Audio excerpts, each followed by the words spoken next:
Saint Augustine Commentary on the Gospel of John, chapter 2, verse 12 to 21 following. What follows upon this? And the Jews' Passover was at hand, and he went up to Jerusalem.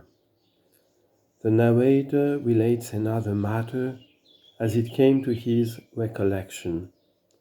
And he found in the temple those that sold oxen and sheep and doves, and the changers of money sitting.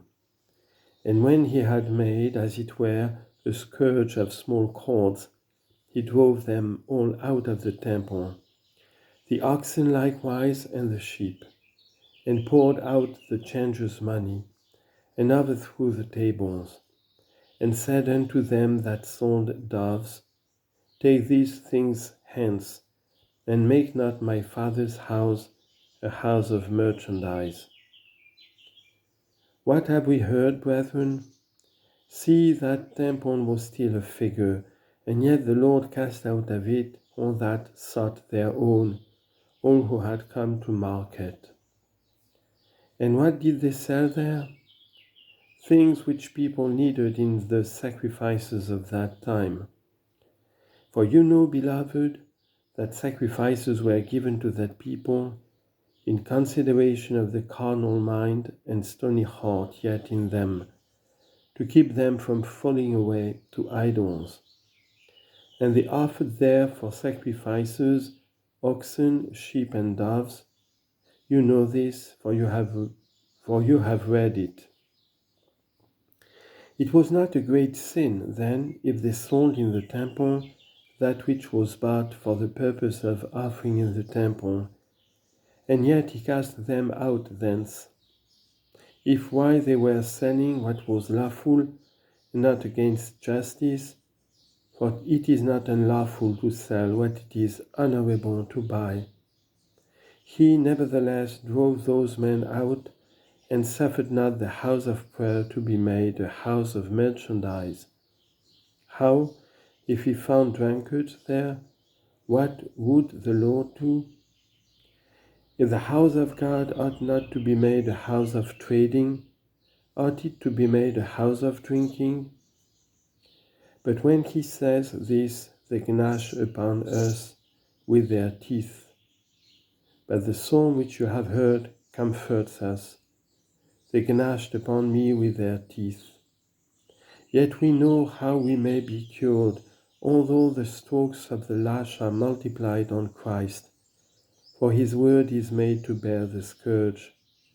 The scourgers, says he, were gathered together against me, and they knew not. He was scourged by the scourgers of the Jews.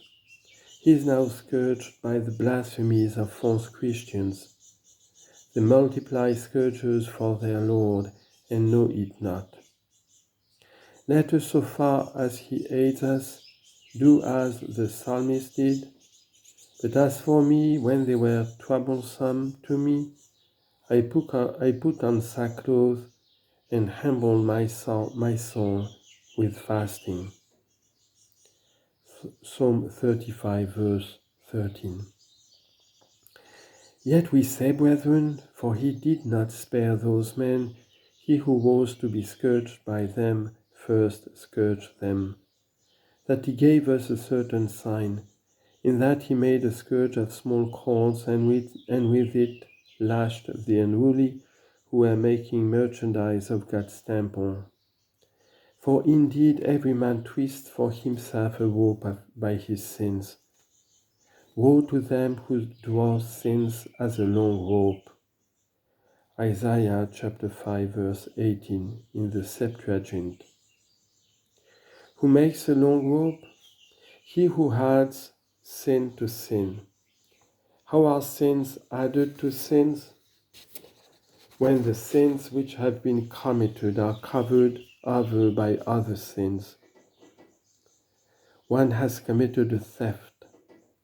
That he may not be found out to have committed it, he seeks the astrologer.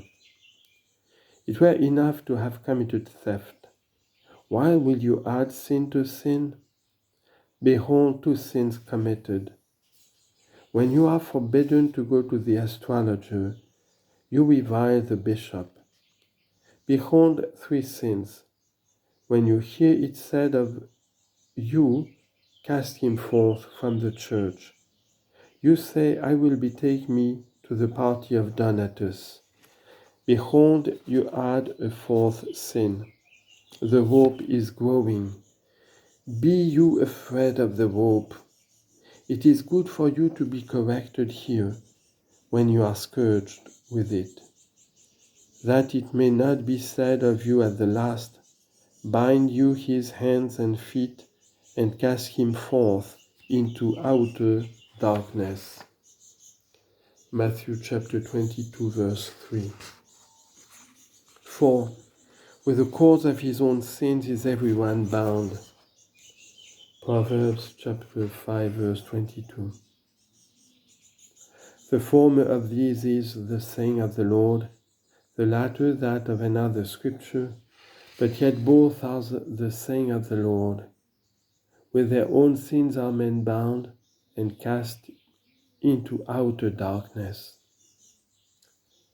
However, to see the mystery of the deed in the figure, who are they that sell oxen? Who are they that sell sheep and doves? They are they who seek their own in the church, not the things which are Christ's. They who count all a matter of sale, why they will not be redeemed. They have no wish to be bought, and yet they wish to sell. Yes, good indeed is it for them that they may be redeemed by the blood of Christ, that they may come to the peace of Christ. Now, what does it profit to acquire in this world any temporal and transitory thing whatsoever, be it money or pleasure of the palate, or honor that consists in the praise of men? Are they not all wind and smoke? Do they not all pass by and flee away? Are they not all as a river rushing headlong into the sea? And woe to him who shall fall into it, for he shall be swept into the sea. Therefore, ought we to curb all our affections from such desires. My brethren, they that seek such things are they that sell. For that Simon too wished to buy the Holy Ghost, just because he meant to sell the Holy Ghost, and he thought the apostles to be just such traders as they whom the Lord cast out of the temple with a scourge. For such a one he was himself, and desired to buy what he might sell. He was of those who sell doves. Now it was in a dove that the Holy Ghost appeared. Matthew chapter 3, verse 16. Who then are they, brethren, that sell doves, but they who say, we give the Holy Ghost? But why do they say this, and at what price do they sell? At the price of honor to themselves. They receive as the price temple seats of honor, that they may be seen to be sellers of doves. Let them beware of the scourge of small cords. The dove is not for sale. It is given freely, for grace or favor it is called. Therefore, my brethren, just as you see them that sell, common chapmen, each cries up what he sells, how many stalls they have set up.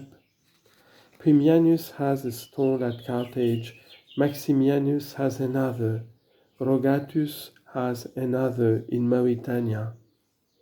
They have another in Numidia. This party and that is not in our power now to name. Accordingly, one goes round to buy the dove, and everyone at his own stall cries up what he sells. Let the heart of such an one turn away from every seller. Let him come where he receives freely. Brethren, and they do not blush that by these bitter and malicious dissensions of theirs they have made of themselves so many parties, while they assume to be what they are not, while they are lifted up, thinking themselves to be something when they are nothing. Galatians chapter 6, verse 3. But what is fulfilled in them, since that they will not be corrected, but that which we have heard in the psalm, they were rent asunder and felt no remorse.